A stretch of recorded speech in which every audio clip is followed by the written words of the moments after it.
नमस्कार मित्रों, इस एपिसोड में मैं आपको रुद्राक्ष के जलोपचार, जल धन उपचार, जलोपचार के विषय में विस्तार से बताने का प्रयास कराऊंगा और ज्ञात कराऊंगा कि जलोपचार से आप रुद्राक्ष की बीड्स, रुद्राक्ष के दानों से कैसे लाभ ले सकते हैं।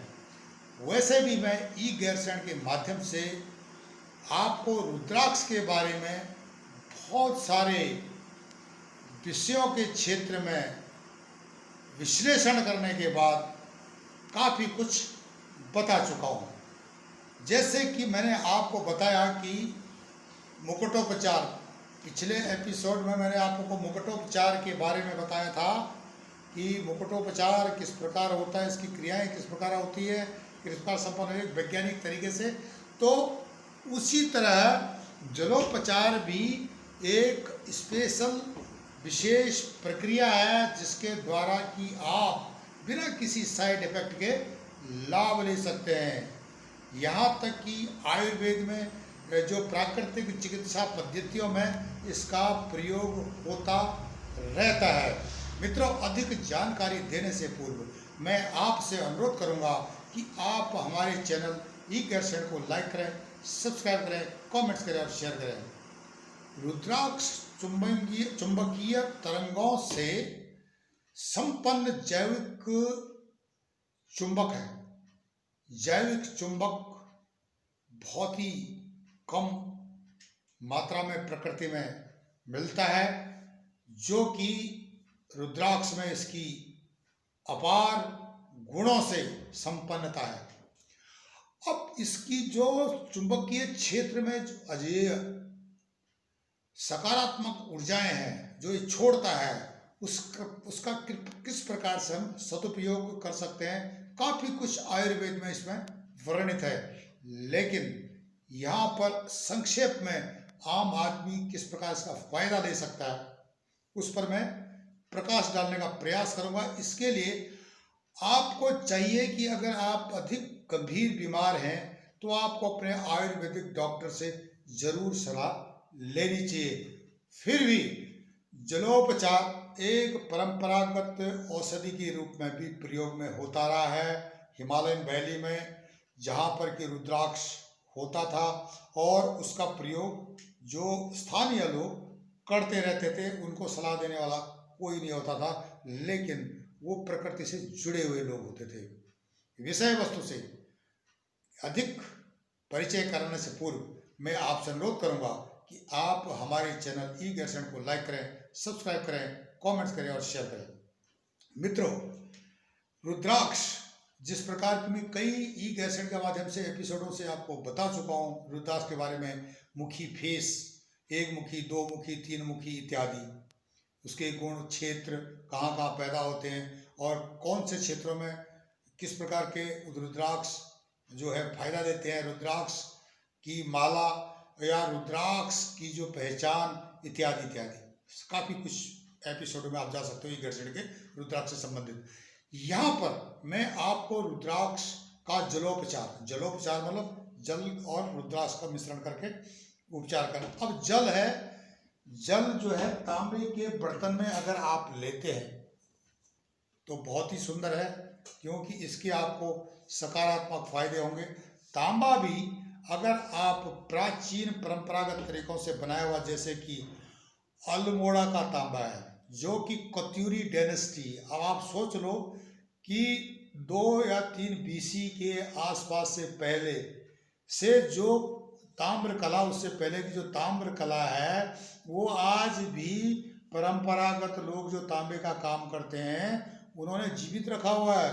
और वहाँ का जो तांबे का जो कंटेनर, जो जग इत्यादि बनता है, वो प्योर, उसमें काफ़ी गुण होते हैं, प्राकृतिक रूप से इसको बनाया जाता है। इस पर दूसरे कभी किसी एपिसोड में विषय आएगा तांबे का, तो मैं बताऊंगा। लेकिन यहाँ पर जलोपचार और रुद्राक्ष का इससे संबंध है।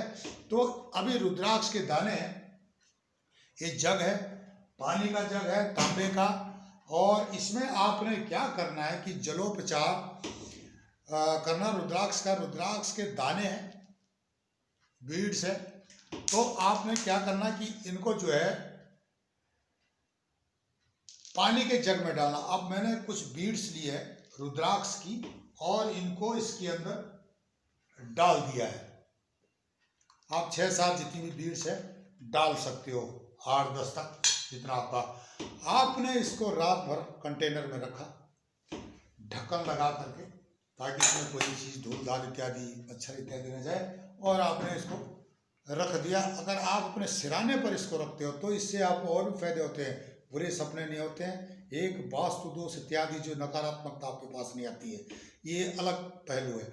इसको आपने रख दिया। रात भर रखने के बाद सुबह प्रातः काल ब्रह्म मुहूर्त में उठ करके आप अपना फ्रेश हो गए, उसके बाद आपने धीरे धीरे इसको पीना शुरू कर दो। आप सवेरे अगर अपना कुछ काम करते हो, कहीं सोशल मीडिया में जाते हो या कोई लिखते हो या कोई आपका काम है बैठने वाला, तो आप धीरे धीरे इसको पीते रहे। बैठ के पीना, खड़ा होकर के नहीं पीना है। तो इससे क्या होगा, आप डेली आप इस प्रक्रिया को करते हो, अपनी आदत में डालते हो, तो आपको इससे काफ़ी फायदे, कोई साइड इफेक्ट नहीं है इसका। इसके लिए किसी की राय लेने की जरूरत नहीं है। सिर्फ कुछ पहलू आते हैं जो कि सीरियस है। आप इस जल को लेते हो तो इसमें क्या होता है कि जो चुंबकीय क्षेत्र है रुद्राक्ष का, वो इस जल को प्रभावित करता है। इसमें एक अलग गुण लाता है जो कि आपके शरीर के लिए लाभदायक होता है। एक संक्षेप बता रहा हूँ। अब क्या होता है कि जैसे कि आपकी आंखों में जलन होती है, डिप्रेशन है, पेट में कब्ज है, बहुत दिनों से अल्सर है, बीपी है, लो बीपी है, हाई बीपी है, ये सब खत्म कर देता है। कान में प्रॉब्लम है, आपको भूलने की आदत है, जैसे जैसे उम्र बढ़ती है तो भूलने की आदत शुरू हो जाती है, तो ये जो भूलने की आदत इत्यादि को खत्म कर देता, बशर्ते कि आप जलोपचार रेगुलर करते हो। प्रातः आपने वही दाने बदली करने की जरूरत नहीं है, दाने यही चलते रहेंगे कई दिन तक, 1 साल 2 साल तक इन्हीं दानों को इस्तेमाल करो, क्योंकि इसमें जो है चुंबकीय जो क्षेत्र से के द्वारा जल को जो प्रभावित करता है, और वही जल जो आपको दवाई का काम करता है। जल ही जीवन है, जल दवाई भी है। तो ये सारी आपकी जो आंतरिक जो नकारात्मकताएं हैं, अगर वास्तु और इत्यादि के हिसाब से भी देखें आप, तो वो सब खत्म कर देता है। इसके साथ एक इसका जो है आयुर्वेदिक कारण भी है कि जो कि वर्णित है आयुर्वेद में। इसके जो कई गुण हैं चुंबक के, जो कि इसके अंदर, अब इसमें एक मुखी का अलग गुण है, 2 का, 3 का, 4 का। अगर आप और ब्रीफ में जाते हो तो आपकी राशि के अनुसार जो रुद्राक्ष है उस उन बीड्स को, उन दानों को अगर आप इस्तेमाल करते हो उस राशि के हिसाब से, तो वो और भी ज़्यादा आपको फायदा देता है। नहीं तो कोई भी रुद्राक्ष डालो आपको फायदा देगा। 5 मुखी रुद्राक्ष का पेस्ट अगर आप, आंखों में थोड़ा जलन वगैरह है और आप अगर उसको प्रयोग करते हो इसके जल में डाल करके, तो वो फायदा देता है। ये सारी चीजें हैं रुद्राक्ष के अंदर है। यहाँ तक कि तेल के अंदर रुद्राक्ष को बॉयल किया जाए, सरसों के तेल के अंदर, मतलब उसको बॉयल किया जाए तो, और उसके बाद उसको त्वचा रोग, बालों को झड़ने इत्यादि में प्रयोग होता है। नारियल के तेल के साथ भी अगर इसका प्रयोग होता, मूंगफली के तेल के साथ प्रयोग होता, तो अलग अलग गुण, अलग अलग दवाइयों से अलग अलग प्रकार के आपको फायदे होते हैं। आयुर्वेद का विषय है। इसके अलावा जो है, आप जो है अगर दूध में यही 4-5 दाने रुद्राक्ष के बॉयल करके उस बच्चे को पिलाते हो, रुद्राक्ष के दाने अलग कर देना, दूध पिला देना छान करके बच्चे को, उस बच्चे को पिलाते हो जो कि पढ़ाई में कमजोर है, स्मरण शक्ति कमजोर है, उच्छृंखल है, पढ़ाई में दिल नहीं लगता है, उसका दिल लगना शुरू हो जाएगा। आप देख के आजमा के देख लो। ये सारी चीजें जलोपचार से संबंधित है, और रुद्राक्ष के जलोपचार को ये से भी जोड़ा जा सकता है कि जैसे कि मुकुटोपचार मैंने बताया था पिछले एक एपिसोड में, मुकुटोपचार को अगर पानी में भिगा करके इसको इसमें डाल देते हैं, मुकुटोपचार और जलोपचार का आपस में एक सामंजस्य बनता है, जो कि आपको डिप्रेशन, मानसिक बीमारियों से राहत देता है। ये थे बहुत सारे आपके जलोपचार से फायदे। और जलोपचार एक साधारण प्रक्रिया मैंने बता दी आपको। आपने कुछ बीड्स जो है जल में डालने हैं और उसमें डाल करके उसको 24 घंटे रखना है, उस बार उस जल को पी जाना है। यही क्रिया आपको करते रहनी है। और 1 साल तक तकरीबन आपको तो रुद्राक्ष चेंज करने की भी जरूरत नहीं है। यही रुद्राक्ष चलता रहेगा, इसको संभाल कर रखिए, ये आपको फायदा देता रहेगा। यही नहीं, रुद्राक्ष के जब किसी को मितली आती है, उल्टियाँ होती है, माइग्रेन इत्यादि की बीमारियां होती हैं, तो ये आँख संबंधित, कान संबंधित, गला संबंधित ये सारी बीमारियों को ये स्वतः ही समाप्त कर देता है। ये परंपरागत स्थानीय लोग भी इसका प्रयोग करते थे, यहाँ तक कि जड़ से लेकर के फल फूल तक और फल के छिलकों तक का भी रुद्राक्ष का प्रयोग आयुर्वेद में होते रहा। स्थानीय लोग, वैद्य लोग करते रहे हैं।